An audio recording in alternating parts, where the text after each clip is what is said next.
페미니스트들이 어떻게 보면 승리한 거죠. 지금은 그 사람들은 승리 북소리를 울리는 거예요. 그 페미니즘은 틀렸다와 그 페미니즘이 당신을 불행하게 하는 이유, 오세라비라고 합니다. 이 현대 페미니즘은 이미 그 여성의 이익 집단이 된 거예요.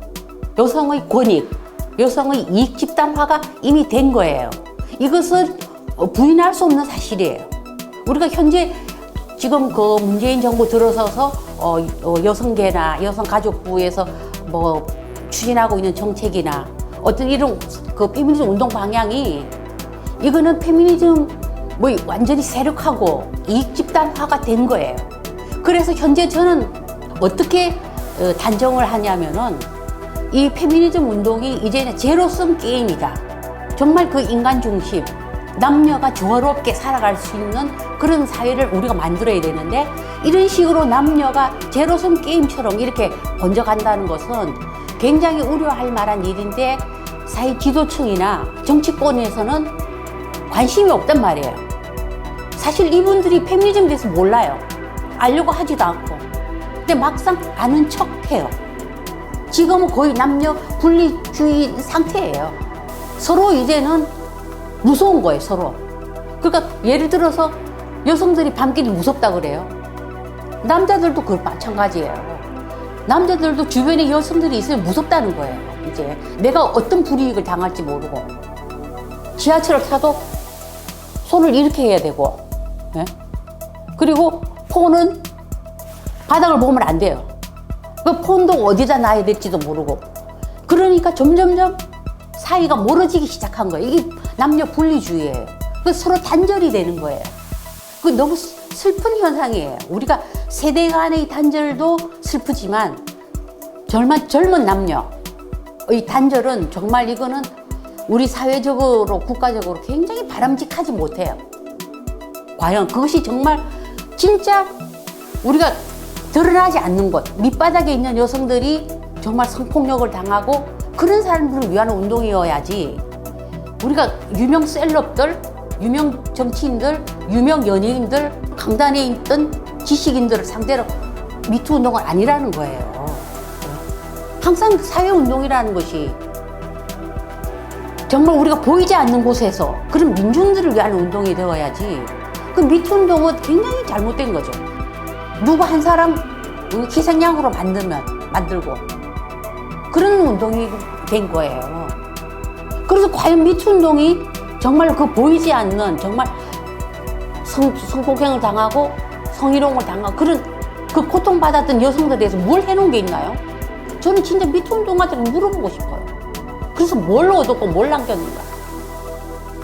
여성 운동이 이제는 그런 성권력, 성전쟁에만 몰두할 게 아니라 정말 우리의 삶 속으로 들어와야 되는데 현재 우리가 어떻게 되냐면은 고령화 사회예요.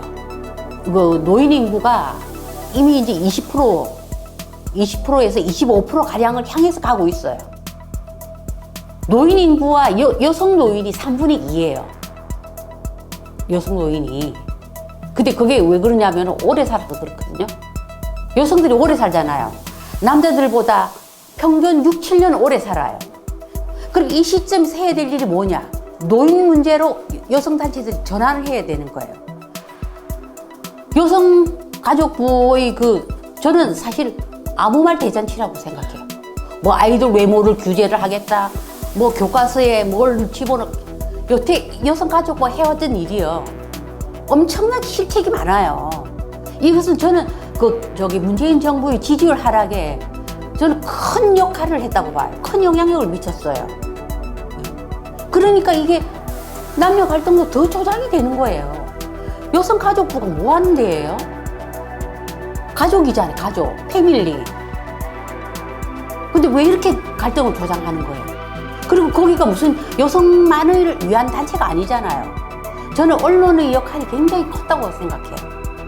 그 언론계 종사자들이 페미니즘이 부작용이 있고 잘못된 방향이고 자기 자신들이 영팸이라고 인정을 했던 워마드가 지금 저렇게 거의 괴물처럼 됐는데 거기에 대해서 아무런 말을 안 하는 거예요.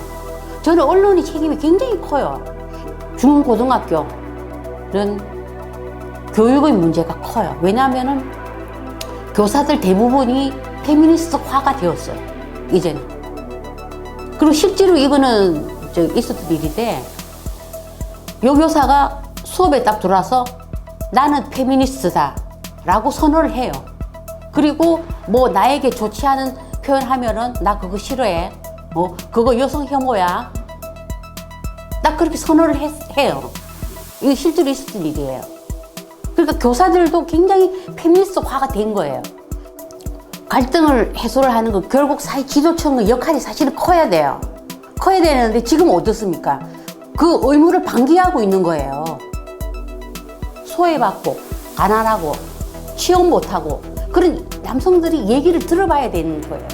도대체 너희들 문제가 뭐냐? 한번 찾아봐야 되는 거예요. 불러서 얘기도 듣고. 왜 그걸 하지 않나요?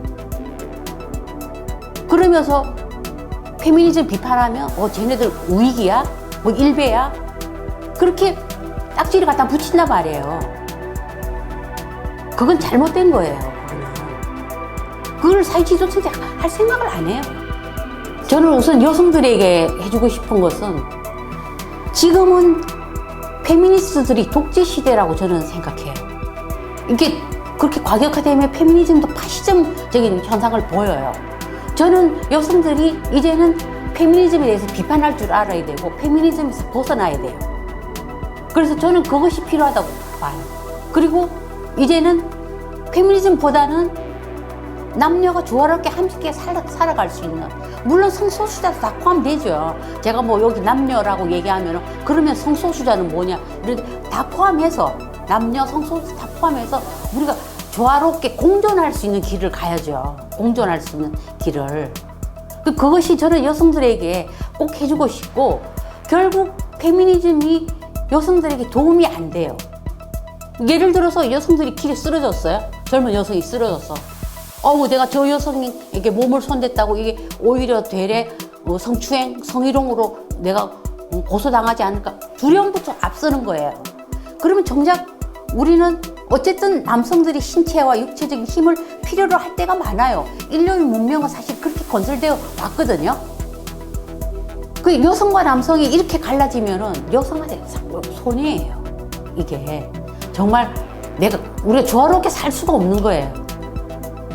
그리고 페미니즘이 과격해지면은 대기업이나 어떤 그런 단체에서 여성들을 좀 젊은 여성들을 채용하기도 꺼리지 않을까요?